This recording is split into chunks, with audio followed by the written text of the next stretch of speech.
Welcome, bent riders around the world. My name is Gary Solomon, and you're watching the Laidback Bike Report.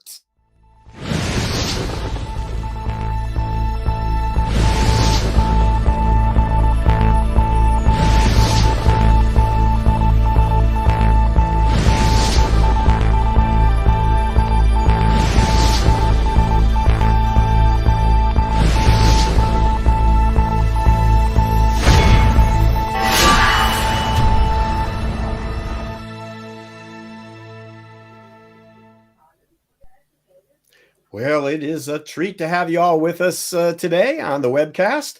We have an interesting show lined up for you. Let me tell you a little bit about what's coming up. First of all, we've got Bryan Ball with the news. He's going to talk a little bit about the products of the year from Bent Rider.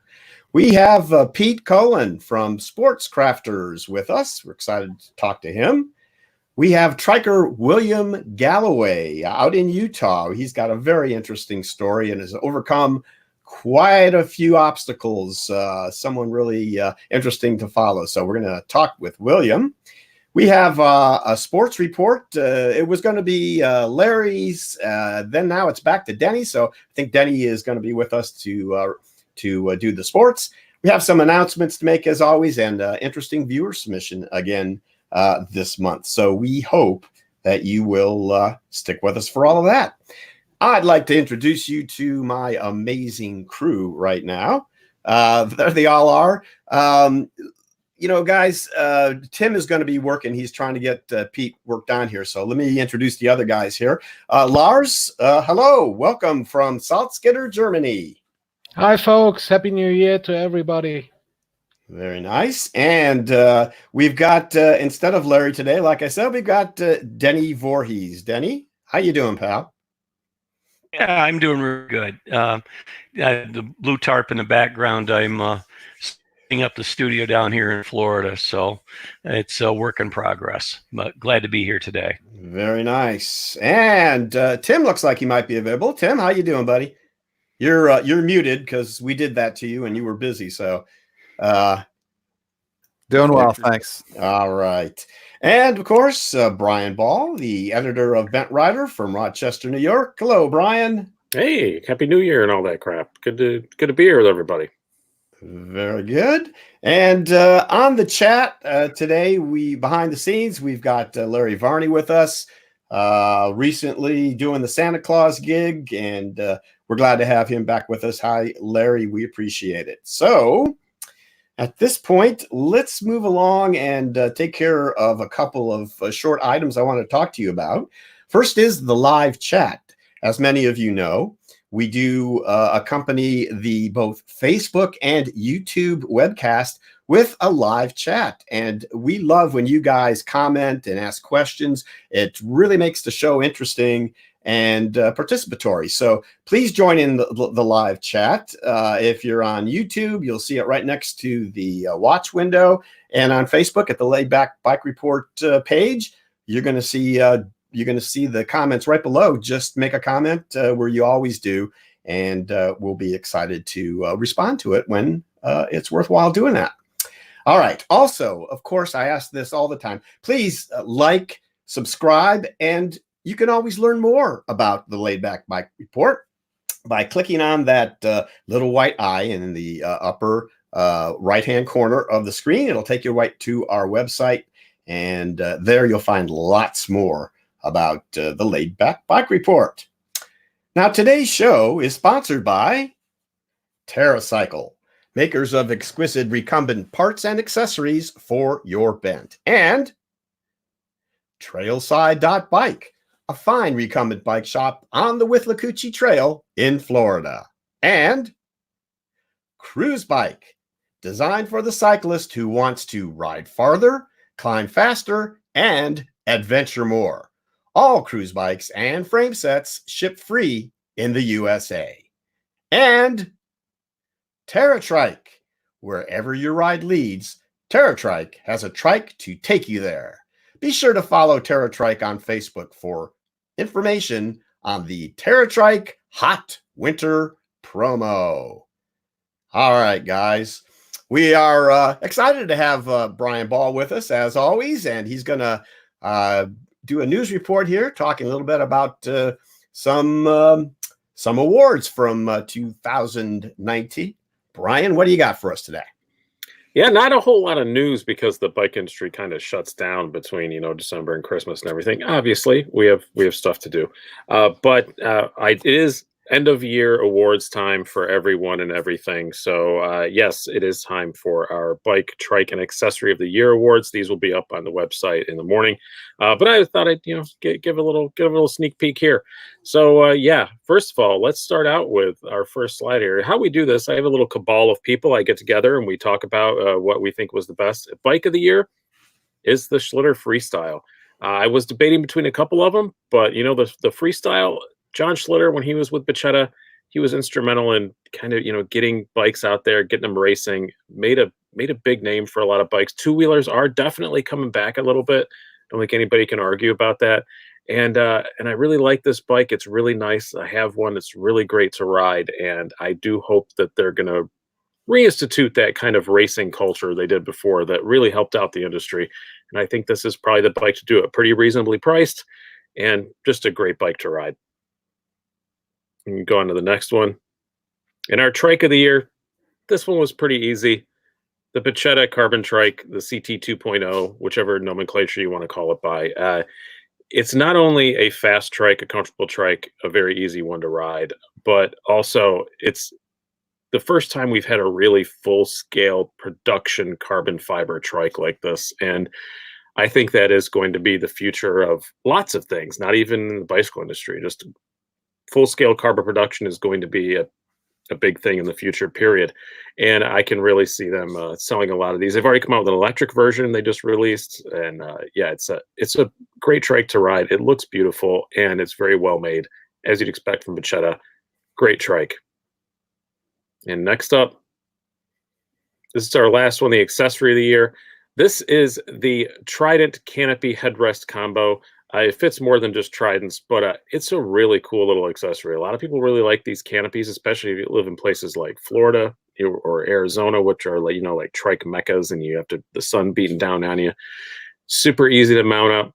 Have a headrest attached to it also.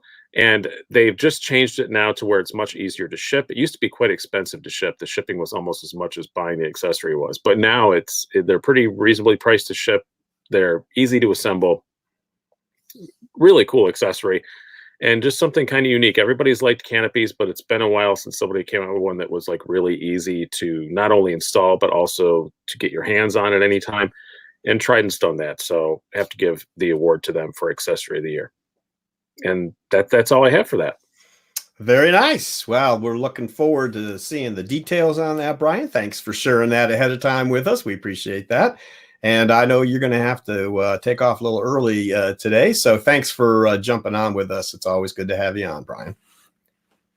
All right. Let's go to our first test, guys. I think we're going to go ahead and stick with Pete. I see him on now. So let me introduce Pete, and then we'll bring him on. Pete, if you can hear me, how about turning your, if that's your phone, turn your phone horizontal, if you would. And then I'm going to introduce you. You can stick with us here. If you can, let's see if that gives us a bigger shot there. That's much better. Okay. And you're hearing me okay? I'm not hearing you. Why is that? Okay, see if you can go in and select the right audio. And I think maybe we need to go on to William, unless we can get your audio on real quick. So let's go ahead and do that. Pete, you go ahead and work on that audio and see if you can get it working. And we'll get back to you on that. So guys, we're going to go with William Galloway here. I'm going to do the intro here, and we'll get William on. William, you're going to be up in a second here. There you go. Okay, guys, our next guest suffered a traumatic brain injury a few years ago. Not having a clear path forward in his life, he decided to ride his trike from New Jersey to California to educate folks about people with disabilities.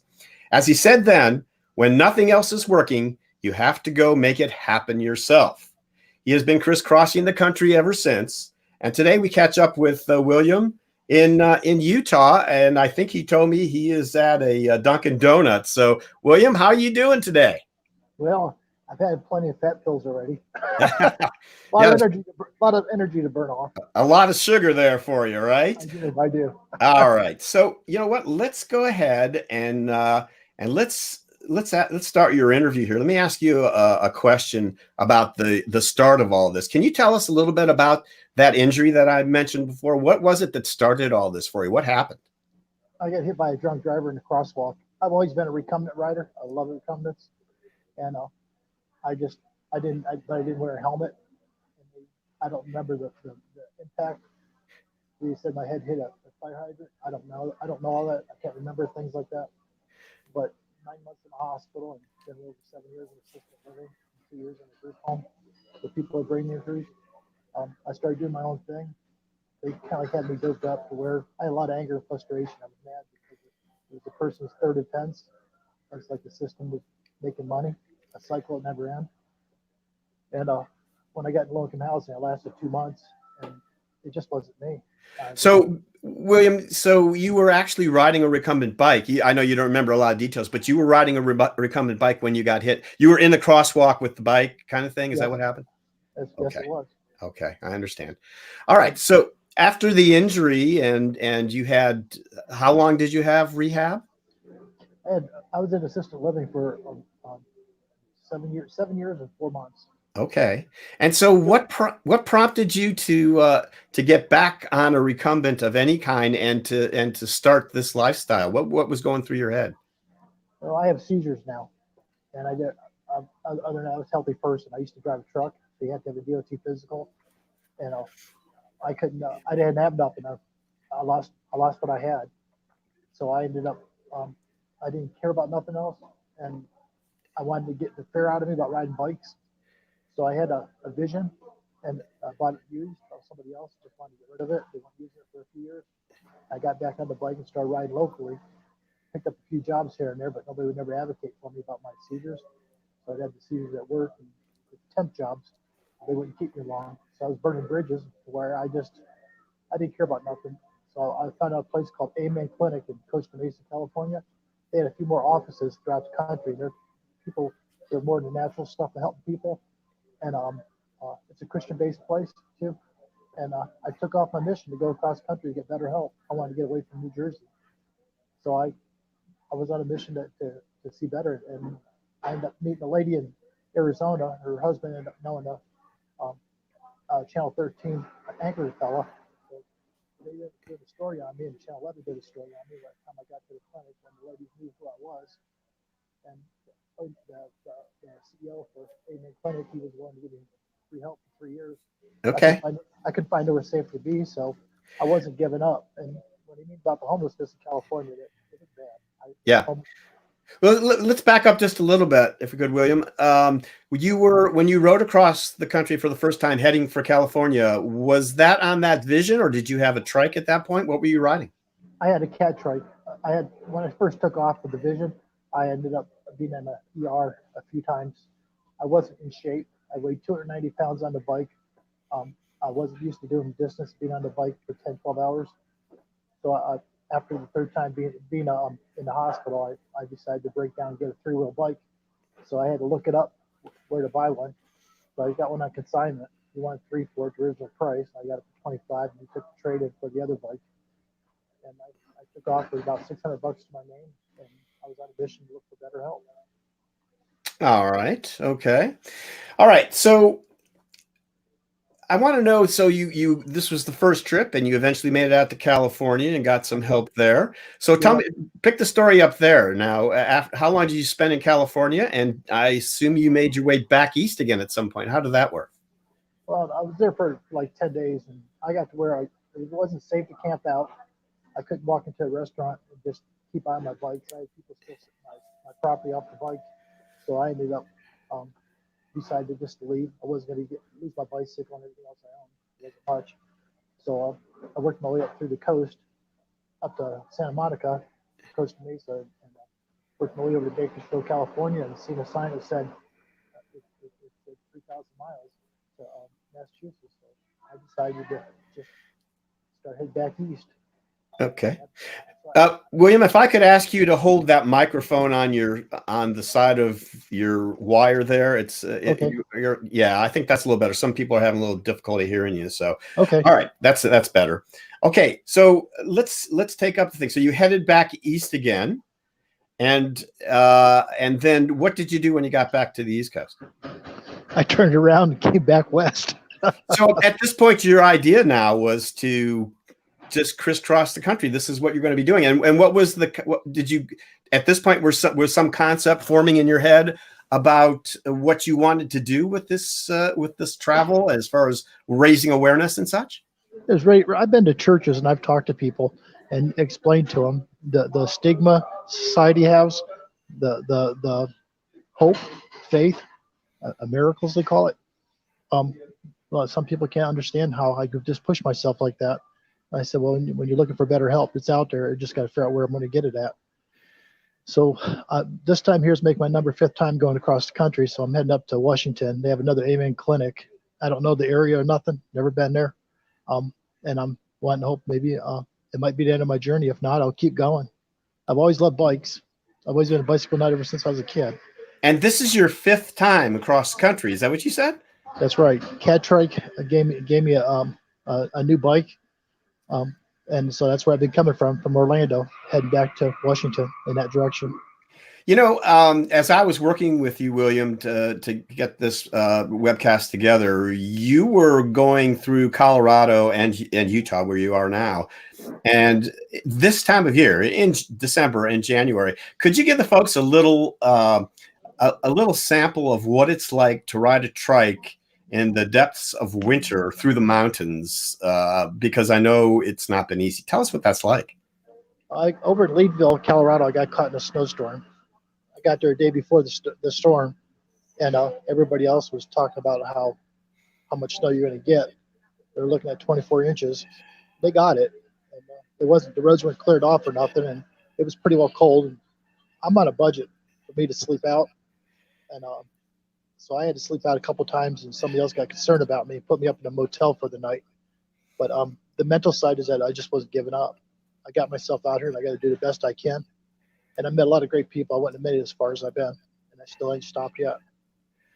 Very nice. Very nice. All right. You know, we have a few slides that will help to depict some of the story. You sent me some pictures of places you've been. Can we go through these one by one, and you can talk a little bit about where you were and maybe any stories that revolve around this place? What was this? This was a little coffee shop over in Vermont, and I pulled up to it on a Sunday morning. And when I did, one of the employees come out and started taking pictures of me and the bike, and they read my sign, and I went over to the other side of the building after I got my goods, and they were telling everybody about me, and I started people stopping and donating money to me and wondering what I need for the bike to keep it going and stuff. And some just wanted to know my stories. And after that, I took off and just kept going. But I mean, it's unexpected moments. There was a line of cars sitting behind me. They just didn't take a picture of all the cars. Very good. All right, let's go on to the next one, please. That's when I made the 11 News out there in Yuma. That's the first time going across the country.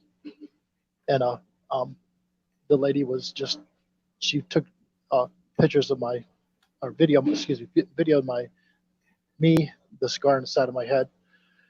And then we sat down for a little bit and just talked a little bit. I got a little nervous because I had so much frustration about everything. I just wanted the better help. I wanted somebody to advocate better for me. So when I got the job, they'll know what's going on. But go ahead. I'm sorry. She was passionate. Channel 11 really went out of the way to wonder what I needed and what they could do for me. So I guess that's where my story got out when I didn't know it went viral. Can I ask you, that's the first time you were on TV, but it wasn't the last time. You've been on TV quite a few times now. How does that usually take place? How do they find you? I've had people that envy you and curiosity, and some people run across the street and stop me and say, "You're on a mission. You got a story. Where are you going? What are you doing?" And I start talking to them, and they'll call the local news or they'll call newspapers, and they come out and talk to me. Very good. Okay, let's go to the next one. That's one of the signs I had on the bike. It got ruined, so I have another sign that was put on the trailer. Uh-huh. You really can't read everything what it says on it, but it just says William Galloway, crisscrossing the country. You want to help keep these wheels turning.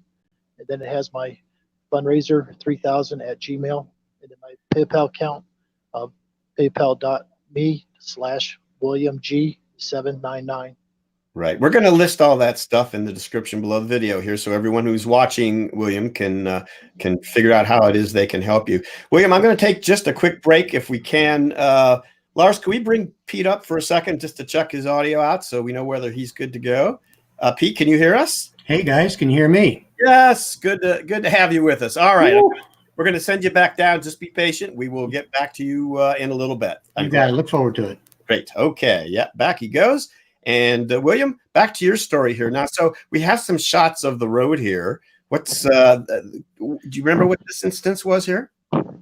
Yeah, you're going to think I'm probably just crazy for what I'm going to say. I actually slept right there on the side of the road, and nobody never stopped and asked if I was okay or nothing. And it was just, there was a elk running around, and I just didn't want to get trampled, so I was trying to figure out where to go. And that's where I had to climb. That was the second time going across the country. And I have high blood pressure, and the higher elevation I get to with my surgery I had, the dizziness was sitting in pretty good. So I had to lay down, and I didn't think anybody was really going to bother me. And I made it through the night laying there. That brings up the next question. So I know that you have been in motels, and sometimes I think those people help you out, but not always. How often does that come up that you have to sleep out? In England, they say you're in the rough. You're sleeping in the rough. How often does that come up? It's quite a bit. After today, I'll be probably somewhere north of Oregon. I mean, Ogden, Utah, and I'll be sleeping somewhere along the side of the road for the night. Okay. All right. Let's go on to the next one. That's crazy. All right. So here's some more shots that we put together from the road. So that was that last shot was a terrifying one, but you also encounter some amazingly beautiful country, don't you? Tell us about what you see. Well, the picture on the far left here, the one that says 2018, that's in Utah. I just stopped and I like the mountains, so I just stopped and took a shot of the mountain there. That's in the more south central part of the state. And the middle one, that's Kansas. I always told people God speaks in mysterious ways when you're in need. That outhouse sitting right there. Yeah, we've all been there, and that's a welcome sight, isn't it? When it's needed. It was. The next town was 35 miles away. Uh-huh. But the last one was where the sun was setting, and that was across Nebraska. Very good. Okay. So yeah. So you sent me quite a few pictures there, and we didn't need to go through each one of these, but I think this montage will give folks an idea of how far you have traveled and the things that you've seen, all the states that you've been across. So I guess I want to ask, because of the distances that you've traveled, I know you've tried to raise awareness and such, but what do you think you've learned on being on the road, going across the country 5 times? What's the most important thing that you think you've learned? That there's other people out there that's their loved ones that are not getting the help because of got hurt at work or because of a inconsiderate person behind the wheel. And in my experience being out here, people who put drugs and alcohol in their system gets faster help than people with a brain injury. Yep. Very good. All right. Well, we have a really pertinent, leave this right here, comment from Wolf Bear 7. I am disabled, and after 12 years of being unable to walk more than 20 feet, I found I can ride a recumbent trike. It's a miracle, but the weather, snow, rain, etc., have prevented me from riding for 5 weeks. Well, so William, I expect you might have some advice for Wolf Bear 7 here, because you've been in that position and you have overcome the elements many times. What advice would you have for this rider? Well, it's the coordination and the concentration that you have to be able to be out here and ride in that kind of weather. I mean, I got Bluetooth speakers on my bike, and I turn them on once in a blue moon, not all the time. And I concentrate on what the traffic that's around me. I'm not afraid to get wet, dirt, sweat, because I want to get physically challenge to be able to keep going because I got myself out here and I got to do the best I can. But it's more the concentration. Doctors always said people that have brain injuries, it takes a while for the things to heal. Some say 3 months, 3 years, 10 years. You know, it just depends how you able to think about it. Concentration is one of the things I have. I could read something, but if you start asking me a test about it, I completely forget. It hurts. Right. So it's all about making accommodations for yourself. You learn about your limitations, and you do things to try to succeed with whatever abilities that you have, which I think is amazing. And I also think the question I had here, we've kind of talked about some of it. I said my question was, what's it like to live on the road for long periods like you do, and more importantly, having only yourself to count on? Now, that's exactly what you're just talking about.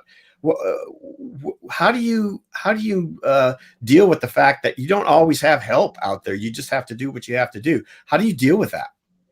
Well, there's been a couple moments where you didn't have money to eat or nothing, so you want to maintain the bike.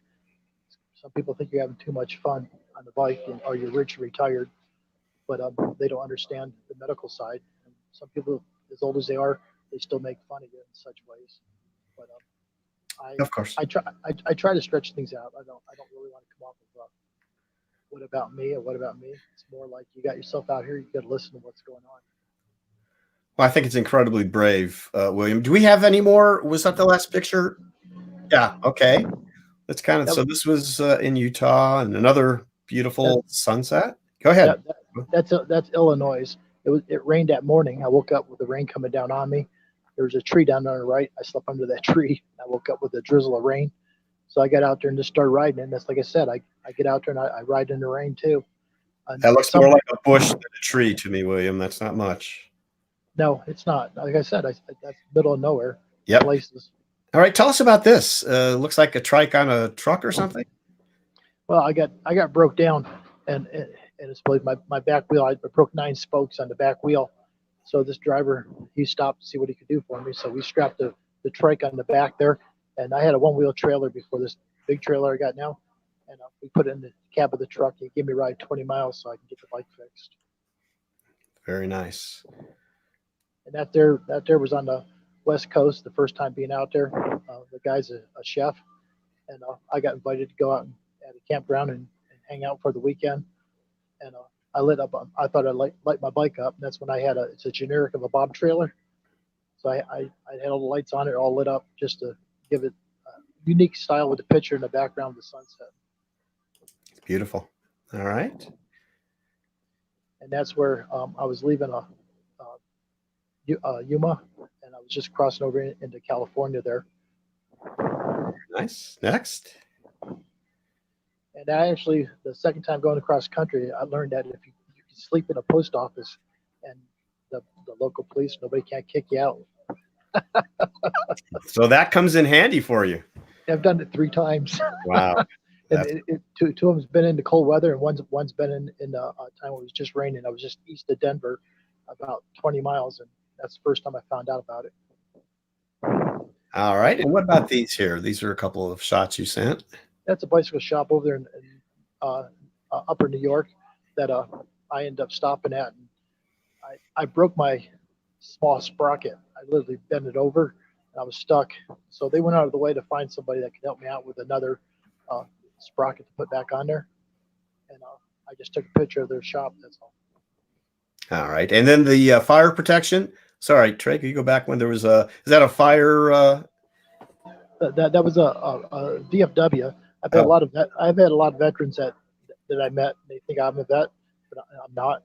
And we start talking and things, and they wonder where I'm going to sleep at for the night. So they let me sleep in there under their pavilion where they have their cookouts. Right. Okay. I forgot. And the other one is the one to the left there. I was in Illinois, and I had a shower for a few days, and I got caught in the rain for a few days too. So I was sitting at a convenience store, and this guy said, "Come on over, sit, talk to me and my wife." And I said, "No," I said, "I don't smell too good."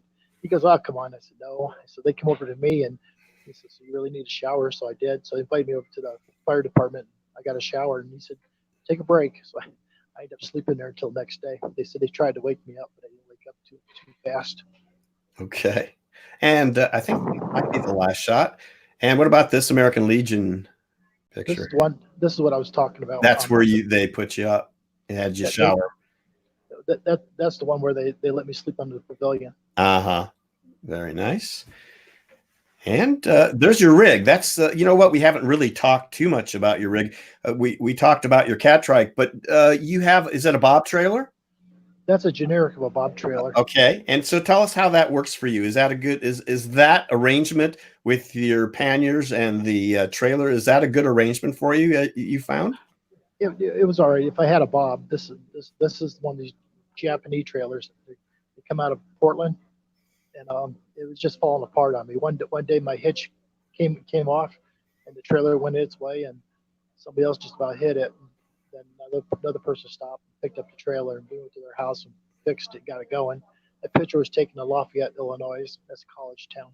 Okay. Now, is that the trailer? So I knew you had a new trailer. Go ahead. Yeah, let's go ahead to the next shot, Trey. I think this is the last shot anyways. Tell us about this story, and then let's talk about this trailer too. Since I've been coming back to the West, I was in the southeastern side of Missouri, and people were curious about the bike. And being out in the rain, you see the puddles in the background. It was raining pretty good, and there's no shoulders, so everybody got worried about me getting hit.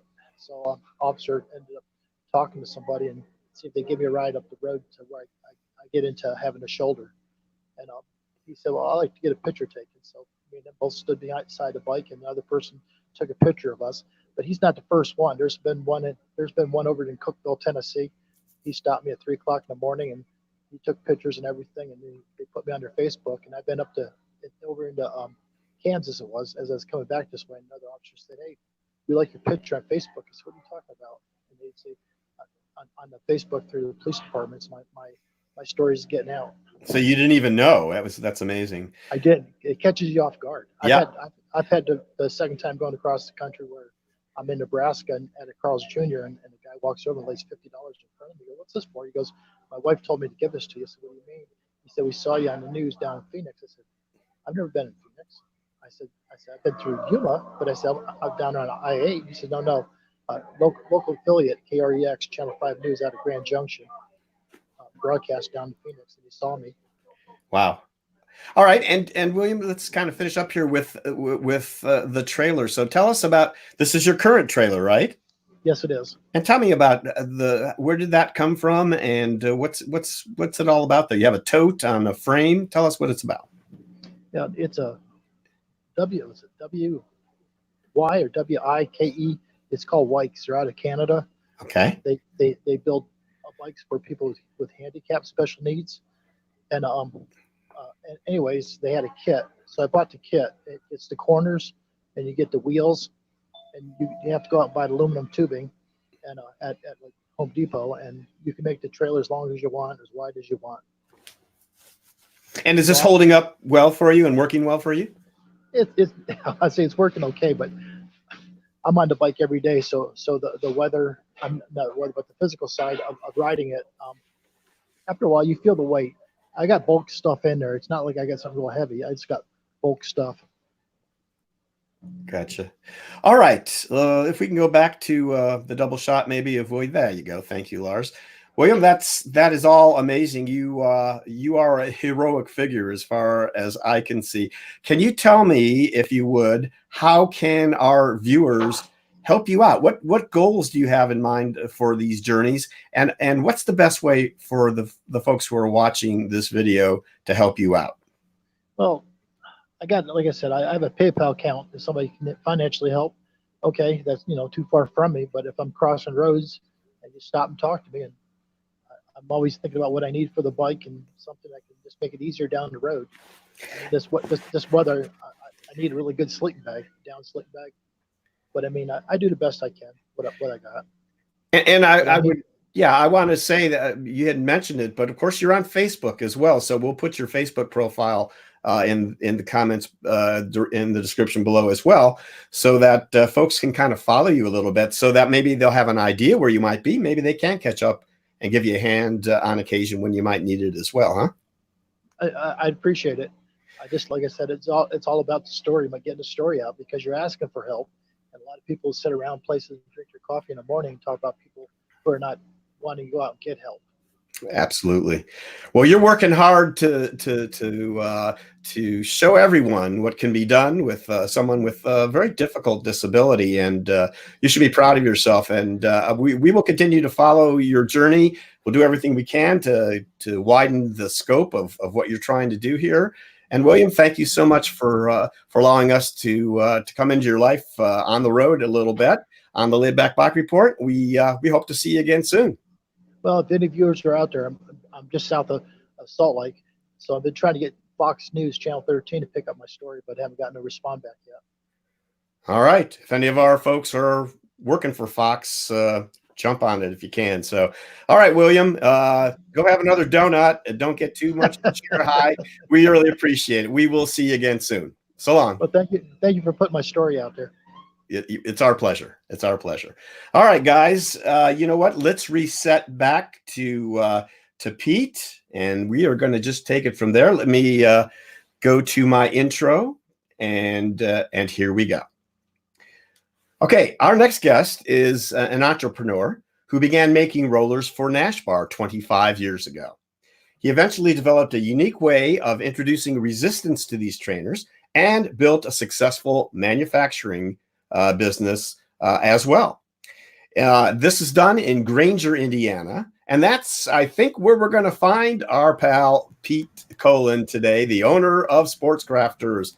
Pete, hello.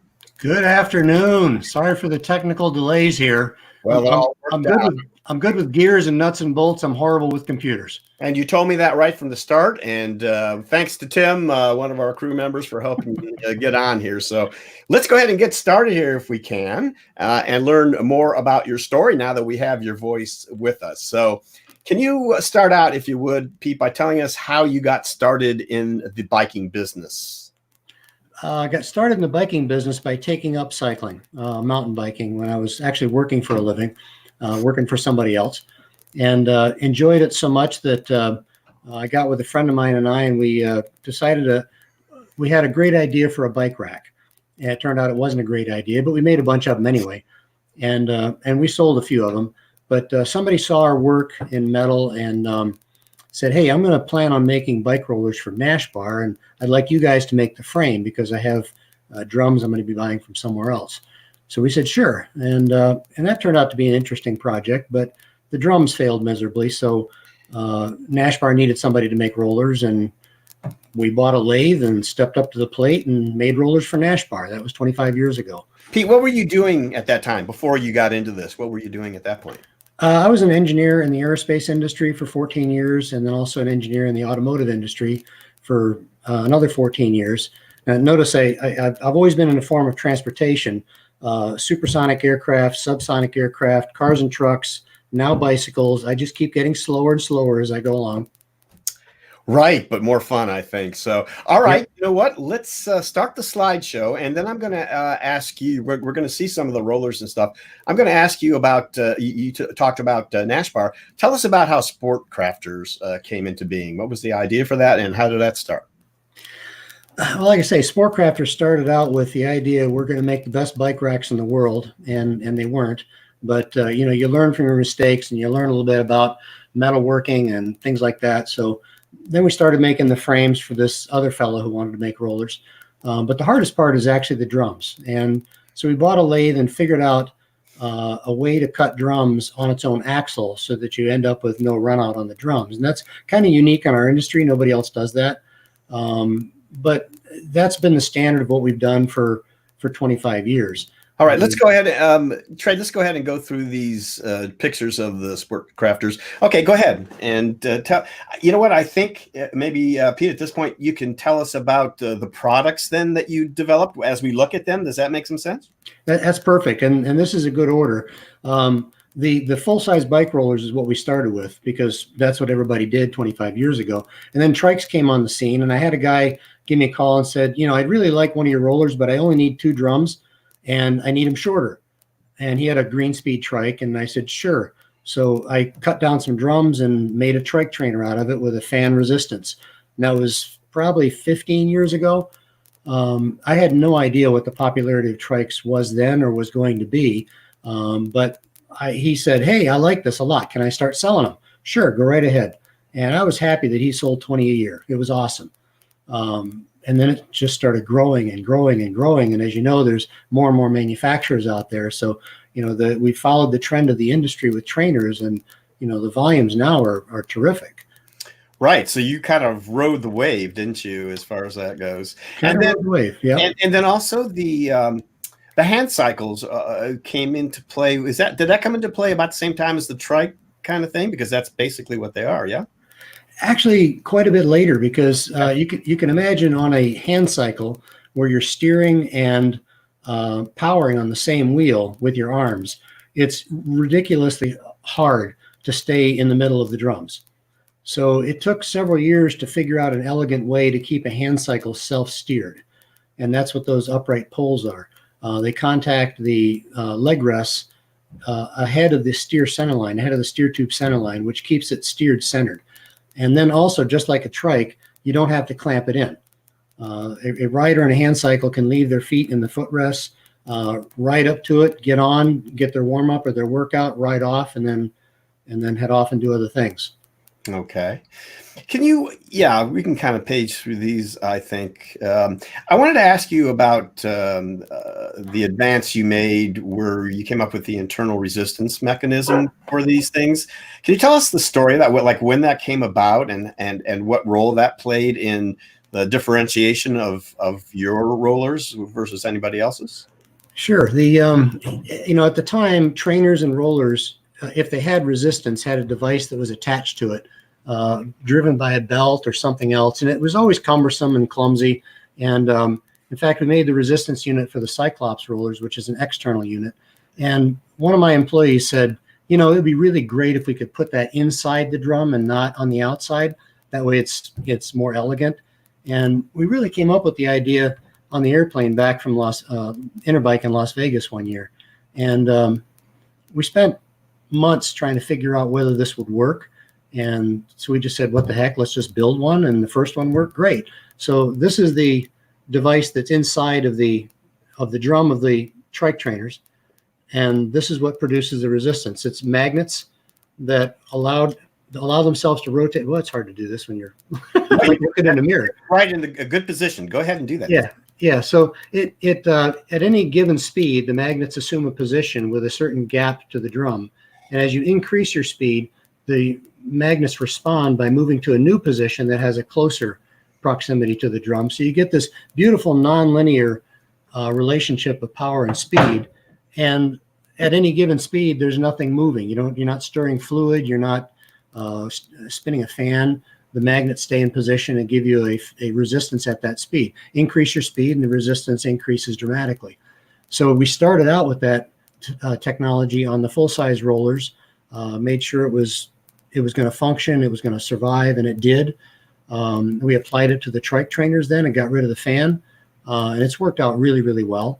The single overdrive trike trainer gives you a decent level of resistance for most people. The double overdrive essentially matches the power curve of a fluid trainer. But there's no fluid, and it's a very robust device. And then that technology then sparked another new idea, because we own a bike shop and I do triathlons myself, and warming up at a triathlon is kind of a pain if you're going to have your bike locked in transition. So the Omnium was born, which is a very portable race warm-up trainer, which uses this exact same technology. That whole trainer holds your bike with any type of fork, and it folds up into a package that's small enough that you can carry onto an airplane. We developed that approximately 6 years ago.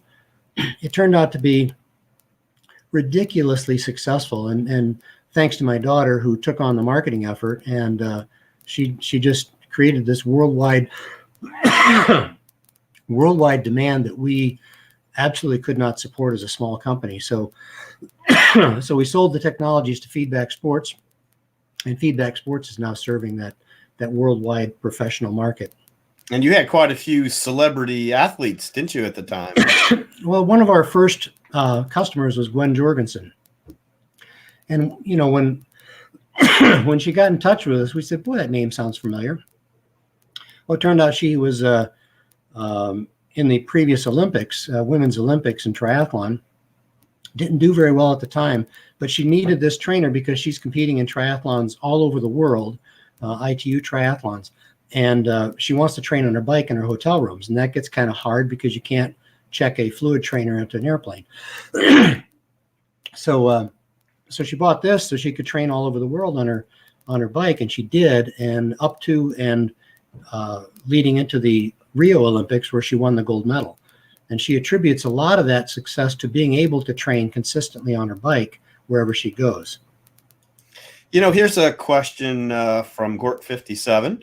I'm just learning to use my trike rollers. It is different than road riding, of course. Pete, do you have some advice for like the beginner, someone who's not used a trike trainer before? What advice do you have for them getting started on the best way to approach training on those? Well, certainly get it lined up on the rear wheels. You know, you spin the rear wheel forward to make sure it's centered and it stays centered. But then you have to make absolutely sure you lock the front brakes.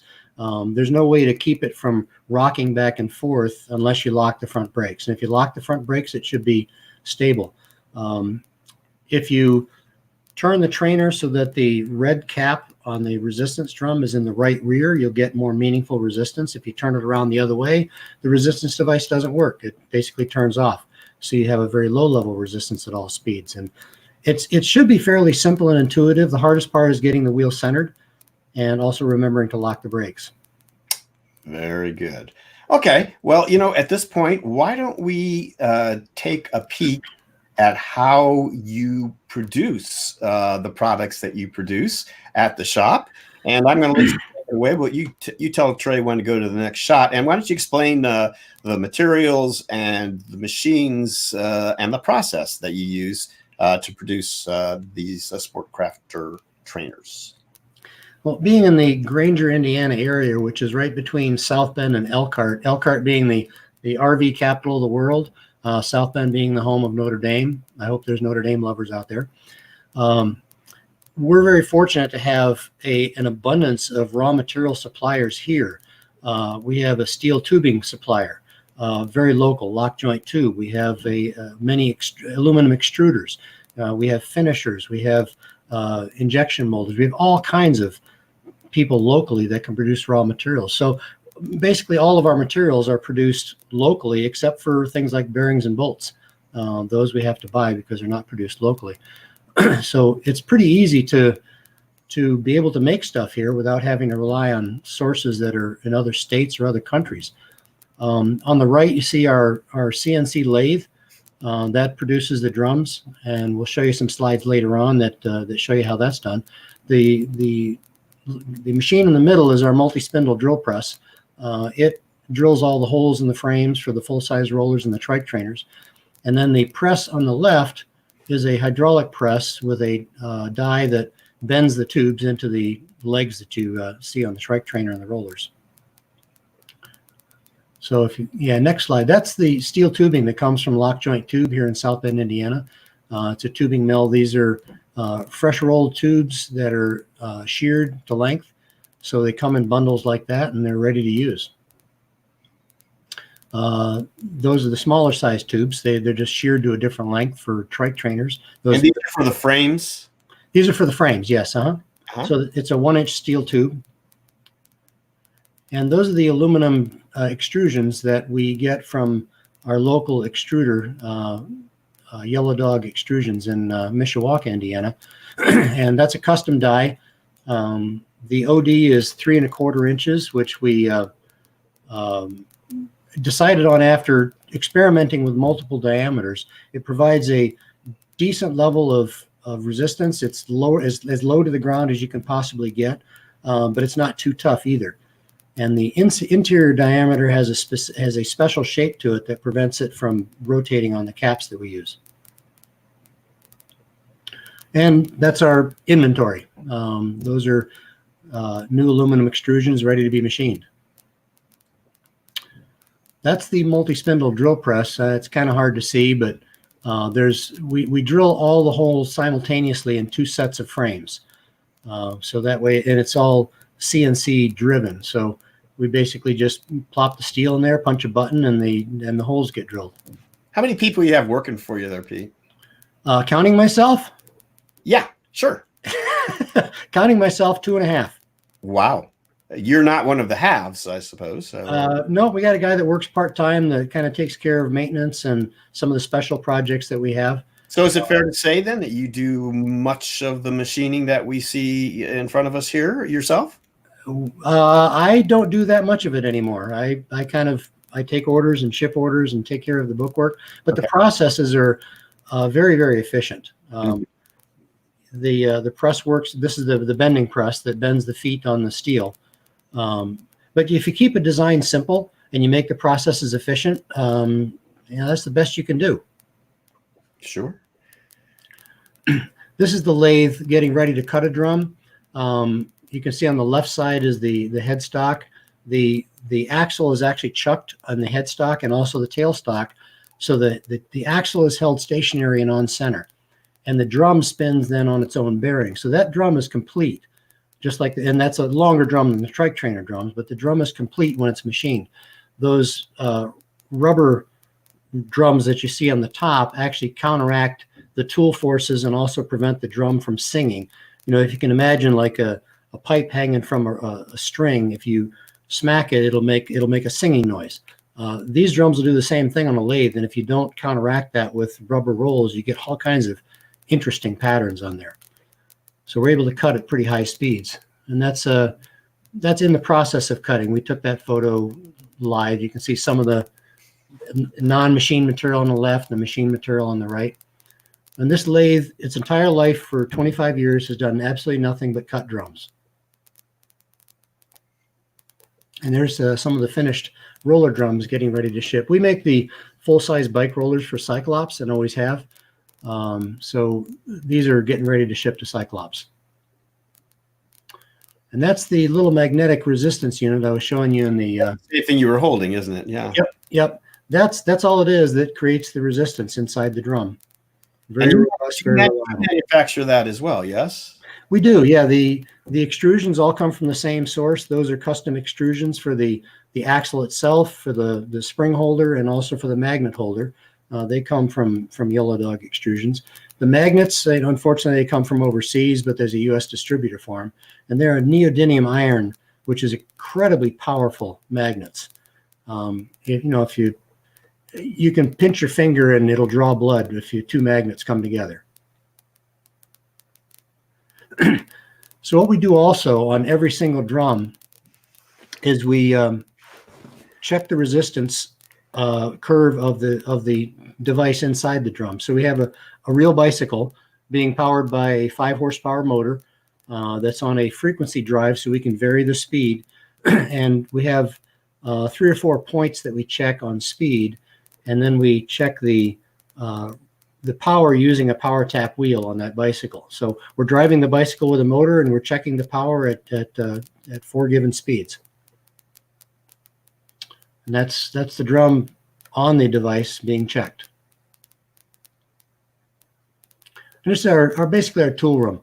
One of the things that we pride ourselves is since we're small and agile, there's a lot of people out there with some special needs that we like to serve those needs. It's my philosophy is always say yes and then figure out how to do it.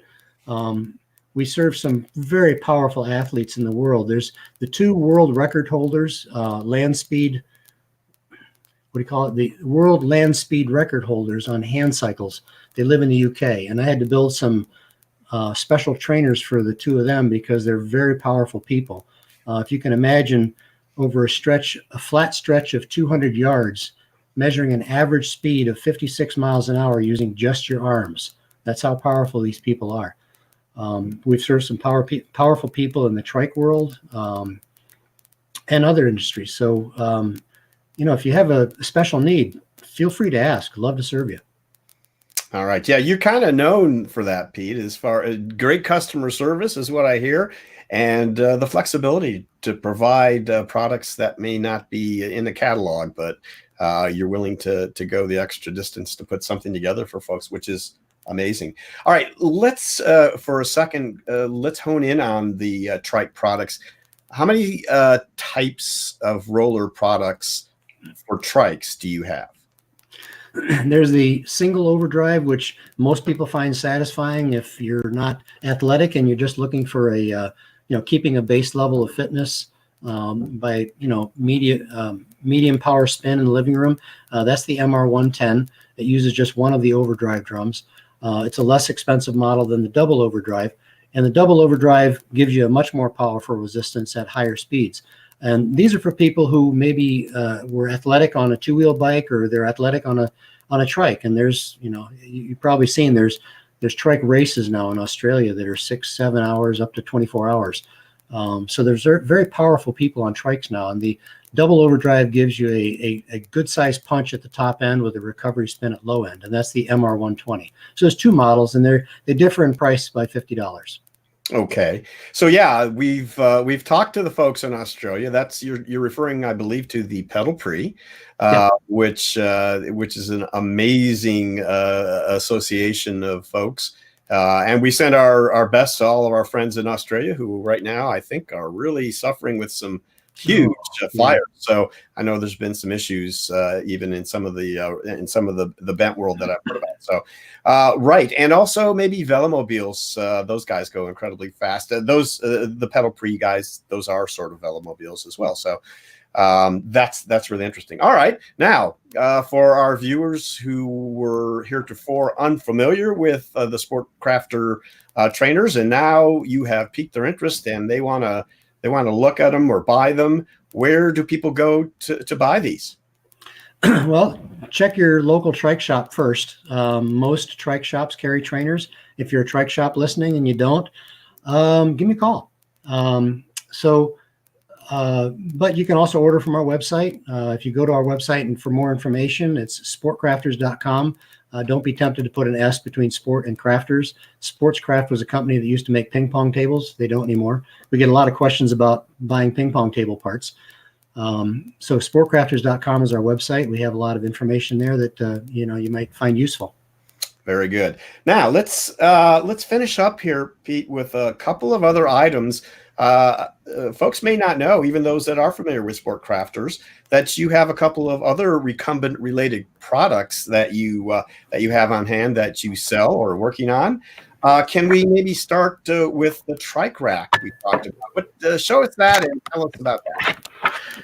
Yeah, we also own a bike shop, and we used to sell trikes. We still service trikes, but it's always been hard figuring out how to hold a trike so you can work on it. So we came up with kind of a simple idea of using a Feedback Sports Sprint work stand and adapting it to hold trikes. So you can kind of see up here, we've got, let's see if I can make this work. Yeah, level it out. Yeah, sort of. The camera, you can see. That's fine. And bring it in nice and close and talk about the parts you want to talk about.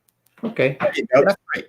So we have cradles that can carry the outriggers, and they're adjustable up and down and side to side, so you can place the cradles pretty much wherever you want. And then we also have a rear cradle back there that also adjusts up and down, so you can, and this adjusts fore and aft, so you can pretty much set any trike you want on here.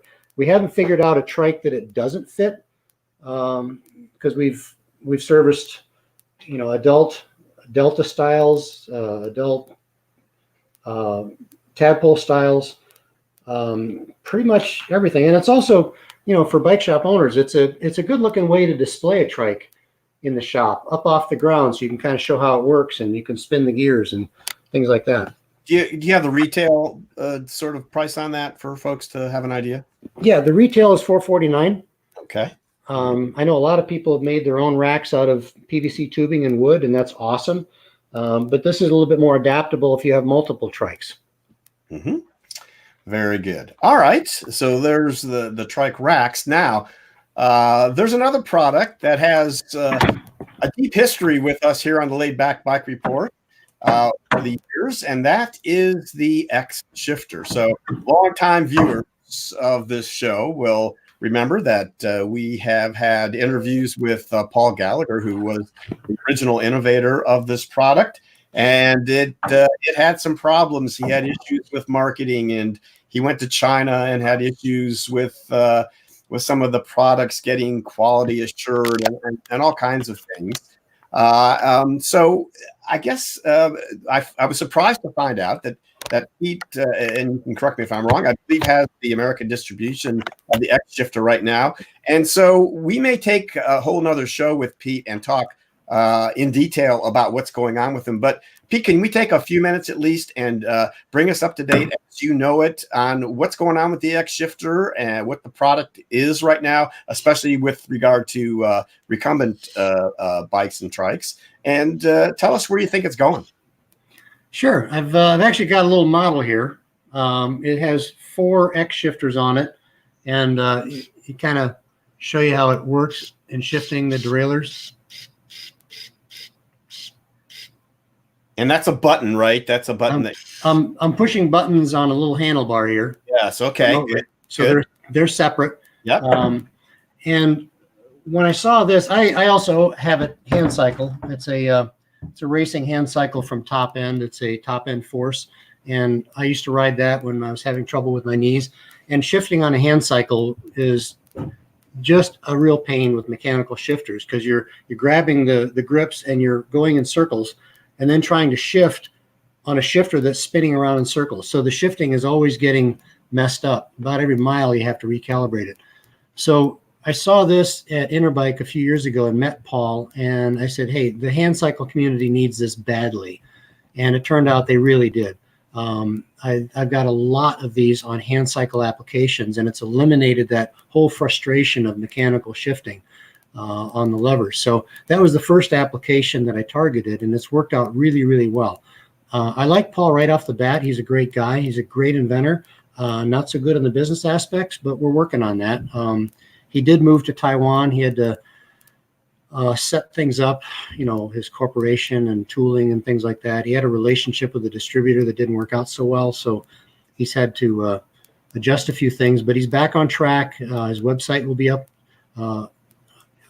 His website will be online probably in the next couple of months, have more information, things like that. So it's moving along. We've had a few trike applications, but to be honest, I've had more mountain bike and tandem applications than on 2 wheels than trikes. But trikes are kind of a nuisance also. The shifters on the outrigger bars with the long cables in the back, this will eliminate a lot of that lethargic shifting that you get.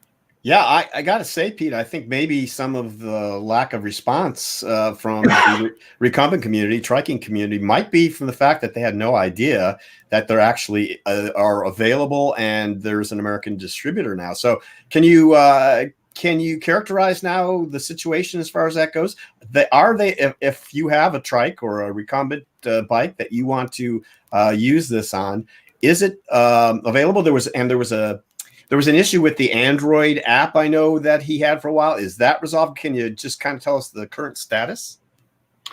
Yeah, for the trike applications, the type of shifting pod we really needed was the smaller one. The product came out with this large pod, which hangs off the bar and it's kind of clumsy. So we really needed the small one. The small one really wasn't ready to launch until just recently. I didn't care for hand cycles, because for hand cycles, the larger one is actually better because it mounts off the grips. But for trikes, we really needed the smaller pod. So we didn't actively push the trike market. But the mini pods are coming along. I've got a stock of them now, and I'm reapplying them to the inventory of actuators that I have. So they're available. And it's fairly easy to program. The Android app was a problem for a while, but it's not now. I've got a hand cyclist in Florida who is not terribly mechanically inclined, but he was successful in not only putting this on his hand cycle, but also programming it with his Android. So it's beyond beta stage now. It actually does function. I don't have an Android myself, so I don't know what the screens look like. Right. Okay. Well, that's so encouraging. So would you would you advise people to wait a little bit longer if they want to start looking seriously at an X shifter, or would you say just go ahead? It's a workable product right now, and contact your bike shop. How would that go? I'd say the best thing to do is contact me by email, because also the prices have dropped since this came out. Now that he's in Taiwan and now that he's figured out things a little differently than it was in China, we've been able to get the price down. So I think I've updated the prices on my website. I'm not sure, but be sure to email me and let me know what you got, what you're thinking about, and I'll help you decide on the best application for you. That sounds great. And I know there's going to be a lot of people that there were tons of people that were interested early on. So maybe that still remains. So, and Pete, I'd like you offered to me when we were working on this show to do another segment at another time on the X Shifter itself, maybe go into more depth about those mobile apps and how they all work, and maybe more specifically how they might work on a trike. So let's set that up. Maybe the next show or two, we can we do another segment and talk specifically about the X Shifter, if that'd be okay. I think that sounds wonderful. All right. I've got one more thing to talk about. This is an idea that you shared with me when we were working on the show that I thought was very exciting, and I want you. It's in its very early stages, but I wanted you to share with our viewers a little bit about what you had in mind, and maybe we can get some help on this too. You are thinking of putting together some sort of triking event, and I'm thinking in the middle of the country there somewhere. Tell us what it is you have in mind, and at what stage it is in right now. Well, if anybody's familiar with the two-wheel industry, Interbike was the big show. That's where everybody went. Dealers, manufacturers, even consumers could go to Interbike and see all the new toys out there. And Interbike was in Las Vegas for many, many years. But Las Vegas, if you're not a gambler, doesn't have a lot of pizzazz. And there really wasn't an event that you could go to that was fun for cyclists at Interbike. You basically had Las Vegas. So Interbike, as most people know in the industry, imploded. It went to Reno for 1 year and then collapsed entirely. But there's a show now that's developing on the West Coast called Sea Otter.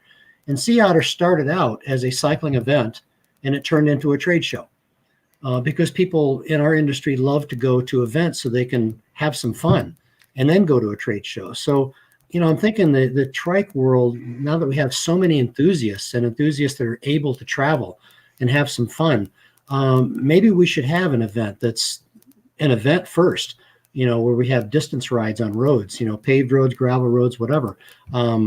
So we have some fun, maybe a few days, and then also tie an industry event with it, a manufacturer type show. So looking for ideas, looking for where's a good place, how can we do it? Let's have some fun for a few days. Very good. And again, then, so anyone who has some ideas for you, wants to chat with you about this concept, can hit you by email then, I guess. Yes? Perfect. Yes. All right. Then we're going to put that, of course, we'll put all your contact information in the description below the video, and when we get done here, of course. So, Pete, I think that is pretty much all I have. What a fascinating discussion. You're an interesting guy. Any final thoughts for us before we leave you? I was honored to be preceded by William.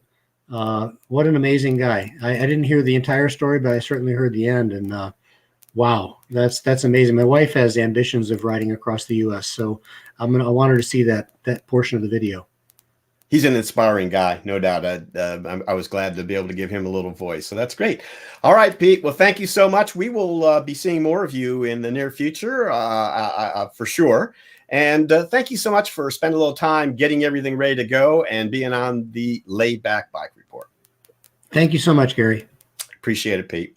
All right, folks. I think we're going to zip on down to the sports report. Denny is going to read actually Larry's sports report. It's kind of all backwards today, but Denny, are you ready to go? I hope so. You hear me okay? Yeah, we can hear you. We'll find out great. whether you're ready to go here in a second, I guess. So, yeah, all right, we will find out. Take it away, Denny. Yeah, I'm a little hoarse today. Got some allergies, but The Florida Senior Games, Miami Gardens. The recumbents were welcomed in the 5K time trial, and also a few did the 20 and 40K road races. Recumbents were separated out for the 5K time trial results and were included within the gender age groups for the road races. Ideal weather in a neighborhood lined with spectators of multiple ages. Course was a 5K flat loop. The recumbent results, December 6th, the 5K time trial. Women's 70 to 74 was Ruth Baldwin. Men's 50 to 59 was Glenn Wilkerson in first place. Men's 60 to 64 is Tim Cada. And that's Tim, by the way, Denny. That's Tim. That's Tim. Yep. Yeah. Okay. There's Tim. Okay. Men's 70 to 74 was Roger Reddish, and men's 80 to 84 was Gary Smith. There's some familiar names in there, by the way. December 8th road race, 20K. Men's 60 to 64 was Tim Cada. He was 3rd out of 5 overall. And apparently they raced him in with the road people. And men's 70 to 74 was 3rd out of 3. It was Roger Reddish. On the December 8th 40K road race, men's 60 to 64, Tim Cada again was 4th out of 6th, and Roger Reddish on the 70 to 74 was 4th out of 5. So this is a dry run for the National Senior Games to be held in 2021. And hopefully anybody else will get a chance to qualify. It's coming up in another year. So it's Senior Games now are really starting to embrace recumbent bikes and trikes, and that's a really good thing, folks. So next time, stay on the bike, keep moving forward. Back to you, Gary. That is the recipe for being successful in those 2021 Senior Games. Stay on the bike, keep moving forward. Thank you, Denny, for jumping in there today. All right, guys, you know, this show would not be possible without our amazing sponsors. Let me tell you who they are. TerraCycle, from fairings to headrests, whatever accessory you need, Pat and crew, they've got you covered. And trailside.bike. If you find yourself in Florida near the Withlacoochee Trail, stop in to see Andrew and his crew. And Cruise Bike. Their patented race and record-proven front-wheel drive geometry changes the rules of cycling. Now, comfort doesn't come at the cost of performance, but fair warning, your cheeks may hurt from smiling. And TerraTrike. Wherever your ride leads, TerraTrike has a trike to take you there. Now including KMX carts, the trike for the young at heart. How much fun can you handle? All right, guys, let's get to the announcements. We have a few things to talk about that have come up in the last month. Very recently, just this past week, I saw that the latest edition, the 2019 edition of EU Supino, has been put online. A wonderful PDF. This is a collection of articles from the various European Union HPV associations. They do a great job in this. Lots of great pictures. So I will have the link below. They pretty much come up with this once a year, but it's a wonderful collection. So I encourage you to download the PDF and take some time. There's a lot there, so you can take some time and read through it. Check it out. That's in the links below. And we heard from our good friend, Senior Game Warrior Jane Knight. And she says, Gary, I've been working on the Texas Senior Games for over a year to add recumbent classes, even enlisting the Texas recumbent riders to arm up and get on them too. It worked. Texas Senior Games will be adding recumbent bikes and trikes to their March 8th cycling. Only time trials for now, but it's a start. And Jane is relentless, and she has done a lot to get recumbents recognized in the Senior Games in Texas for sure, and elsewhere. So, all right. And also just a reminder, if you were with us last month, Cruise Bike and Bachetta especially have put together this Battle of the Brands in Sebring, Florida on February 8th. So you hopefully are already training for this. Ride whatever two-wheeler you have, and you'll be associated with that in the results. Should be a lot of fun. So Battle of the Brands at Sebring, February 8th. If you want to, we'll put that link on there too. I think there's a good link at Cruise Bike, and you can find out more about that. All right, now on to our viewer submissions. We have an interesting one here from Hesse Yismak, who I think has been on the chat as well. So welcome, Hesse. Let me tell you what he said. Hi, Gary. This is my new off-road recumbent that I built, equipped with 2 front suspension forks, front and rear. It has remote chain steering, adjustable seat, and 26-inch wheels. It is the best off-road bike I have ever built, and it seems to float above obstacles. It is very agile and fun to ride. I ride this recumbent off-road every time I can because it just makes me smile on every bump like an old American car. So really interesting build there, Hesse. So good for you. That was an interesting submission. We appreciate you sending that to us. And folks, if you've got pictures or accomplishments of accomplishments or events that you want to share with the Laidback Bike Report, please send your submissions to us at laidbackbikereport@gmail.com. All right, what is coming up next month on our webcast? Let's see that amazing picture. That is our buddy Larry Osland, and he is on, I believe he calls it the Magic. That is one of the very special bikes that is put together, designed and built by the legendary Bet Race bike designer John Morsiglio.